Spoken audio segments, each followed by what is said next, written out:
Tiga penyakit paling bahaya yang tak bagi warning dan ramai orang Malaysia ada salah satu daripadanya. Kita selalu takut penyakit yang sakit teruk, yang nampak jelas. Contohnya demam teruk, ada nanah kat bahagian kulit kita ataupun macam semput, sesak nafas. Tapi penyakit yang paling bahaya adalah penyakit yang tak rasa apa-apa. Okey, tiga penyakit yang saya nak cakap ni. Yang pertama, tekanan darah tinggi. Hypertension ni selalunya tak ada simptom yang spesifik. Tak ada macam pening, tak ada sakit kepala.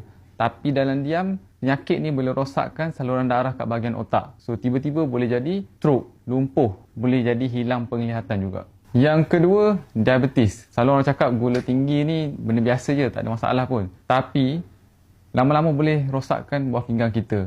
Saraf boleh jadi rosak. Luka pun sama ada tak sembuh langsung ataupun lambat sembuh. Yang paling teruk boleh kena potong kaki. Dan korang kena ingat juga, diabetes ni, dia build up bertahun-tahun. Tak ada simptom macam terus. Kalau ada diabetes ni terus ada simptom. Dia slowly develop dan lepas tu jadi teruk.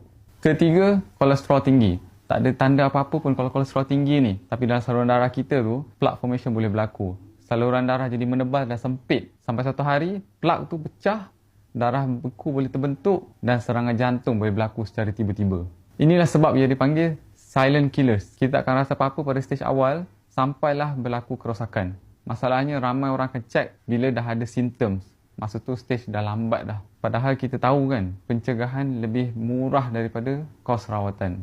Saya nak semua orang ingat ni, check tekanan darah, check gula, check kolesterol. Buat semua ni sebelum ada komplikasi yang teruk.